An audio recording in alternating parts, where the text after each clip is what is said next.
Hey guys, नमस्कार। स्वागत है आपका ब्यूर बेस्ट डॉक्टर चैनल में। गाइस आज हम बात करने वाले हैं एक नए टॉपिक के बारे में। टॉपिक है हमारा अल्ट्रासोनोग्राफी ऑफ प्रेगनेंसी, यानी कि सोनोग्राफी किस तरह से रीड करनी है। और नॉर्मल सोनोग्राफी क्या है, मेरे पास ये 14 वीक्स 1 डे के जो सोनोग्राफी है, और यहाँ पर हम समझने वाले हैं कि क्या आज इसमें आएगा, क्या आपको देखना है, क्या मोस्ट इम्पोर्टेंट चीज़ है।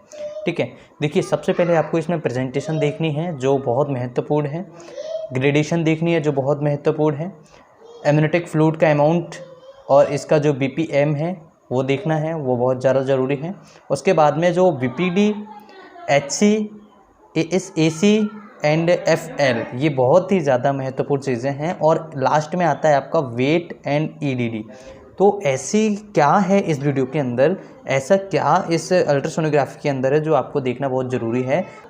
सबसे पहले आप ये देखिए कि breech presentation, gradation, BPM and उसका मूवमेंट बच्चे का, और ये नीचे वाले जो MM, HC, AC, FL, BPD and EFW and EDD. तो सबसे पहले स्टार्ट यहाँ से करेंगे।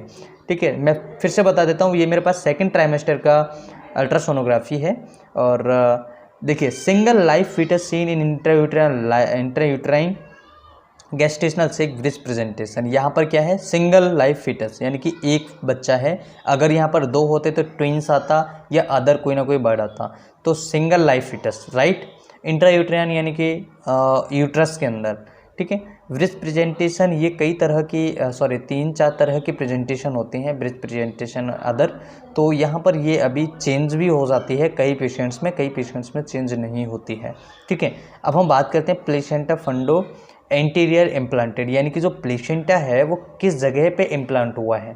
क्या वो नॉर्मल जगह पे इम्प्लांट हुआ है या वो एबनॉर्मल जगह पे इम्प्लांट हुआ है। तो यहाँ पर देख रहे हैं फंडो एंटीरियर इम्प्लांटेड, नॉर्मल है कोई दिक्कत नहीं। फंडो ऊपर की साइड में, एंटीरियर यानी आगे की साइड में, यूट्रस के आगे की वॉल। ठीक है, एंड हिमोजीनियस है, नॉर्मल इन थिकनेस, उसकी थिकनेस नॉर्मल है। And grade 0 maturity seen, grade 0। Grade 0 से क्या मतलब है कि वो जो सर्विक्स है, सर्विक्स को प्रॉपर तरीके से उसने या बिल्कुल भी उसने कवर नहीं किया हुआ है। इसकी ग्रेड बहुत महत्वपूर्ण योगदान देती है। थर्ड एंड फोर्थ जो पोस्टीरियर इम्प्लांटेशन होते हैं वो थोड़े से प्रॉब्लम क्रिएट करते हैं। यहाँ पर हमें ग्रेड अगर है तो, ग्रेड अगर नहीं है तो कोई दिक्कत वाली बात नहीं होती ज़्यादा। ठीक है, ये प्लेसेंटा प्रीविया का भी थोड़ा सा देखने को मिलता है कि कितना कवर उसने किया हुआ है। प्लेसेंटा प्रीविया जो है, यानी प्लेसेंटा ने सर्विक्स को कितना कवर किया हुआ है। ठीक है, तो मैं नेक्स्ट वीडियो में आपको बताऊंगा कि ग्रेडेशन क्या होता है, प्रॉपर तरीके से समझाने की कोशिश करूंगा और प्लेसेंटा प्रीविया के बारे में बात करेंगे। यहाँ पर हम देखते हैं एमनियोटिक फ्लूइड एडिक्वेट अमाउंट है। एमनियोटिक फ्लूइड आपके बच्चे को न्यूट्रिशन का काम करता है, देने का काम करता है, और जो बच्चा होता है उसका प्रोटेक्शन का काम करता है amniotic fluid. Cardiac activity and rhythmic 1 to 128 BPM, यानी कि जो हार्ट है आपकी उसकी रिदम कितनी है, 128 ब्रीथ पर मिनट के हिसाब से वो हार्ट पंप कर रहा है, या हार्ट की जो एक्टिविटी है।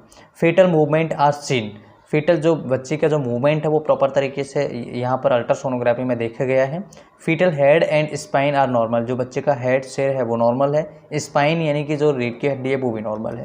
No obvious fetal anomaly was detected at the examination at be must noted that the detail fetal anomaly may not always be visible due to technical difficulties related to fetal position, amniotic fluid volume, fetal movement and abdominal wall thickness. इनका कहने का मतलब है कि हो सकता है यहाँ पर हमें अभी इस एग्जामिनेशन में कोई प्रॉब्लम या कोई एबनॉर्मलिटी से देखने को नहीं मिली है, लेकिन अगर एमनियोटिक फ्लूइड या पोजीशन, बच्चे की पोजीशन या वॉल्यूम जो एमनियोटिक फ्लूइड का है, या बच्चे की मूवमेंट, या फिर जो एब्डोमेन की वॉल है उसकी थिकनेस ऐसी, इनके वजह से कभी कभी एग्जामिनेशन क्लियर नहीं हो पाती है। एनोमली में not necessarily be detected to every examination detect fetal echo not include in this scan, इसमें कोई ऐसी प्रॉब्लम हमें देखने को नहीं मिली है। बीपीडी की बात करें, बीपीडी यानी कि जो बच्चे का बायपैराइटल जो डायमीटर है, यानी कि बीपीडी बायपैराइटल जो डायमीटर होता है वो 23 mm है। एच से हेड सर्कमफेरेंस जो बच्चे का है वो 85 mm है। ए सी यानी कि जो आपका एब्डोमिनल सर्कमफेरेंस है बच्चे का वो है 66 mm है।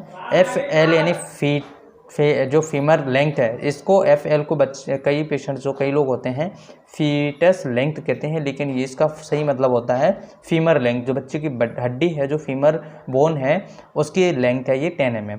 Impression single fetus life with gestational age 14 weeks 1 दिन, यानी कि 14 वीक्स हमारा जो पहुंच गया है। और ये जो हमारा सेकंड ट्राइमेस्टर का जो अल्ट्रासोनोग्राफी है, EFW यानी 72 ग्राम्स बच्चे का वज़न है। EFW यानी ये वज़न है बच्चे का। EDD डेट यानी कि जो डिलीवरी डेट है, एक्सपेक्टेड डिलीवरी डेट है, वो 16/9/17 है, यानी कि जो LMP रहता है, लास्ट मेंस्ट्रुअल पीरियड का जो टाइम रहता है वो वहाँ से गिनते हैं, और प्रॉपर तरीके से हम उसे लूनर मंथ या कैलेंडर के हिसाब से भी उसे गिन सकते हैं। सो गाइस, आशा करता हूँ वीडियो समझ में आया। वीडियो समझ में आया तो लाइक करना, चैनल को सब्सक्राइब करना और अपने दोस्तों के साथ ज़रूर शेयर करना वीडियोज़ को। अगर आपने नए चैनल को सब्सक्राइब नहीं किया है और मुझे ट्विटर और इंस्टाग्राम पर फॉलो नहीं किया है तो प्लीज़ वहाँ पर भी मुझे फॉलो कीजिए। सो गाइस, फिर मिलते हैं नई वीडियो में नई जानकारी के साथ। इजाज़त दीजिए। Take care. Thank you watching. Stay healthy.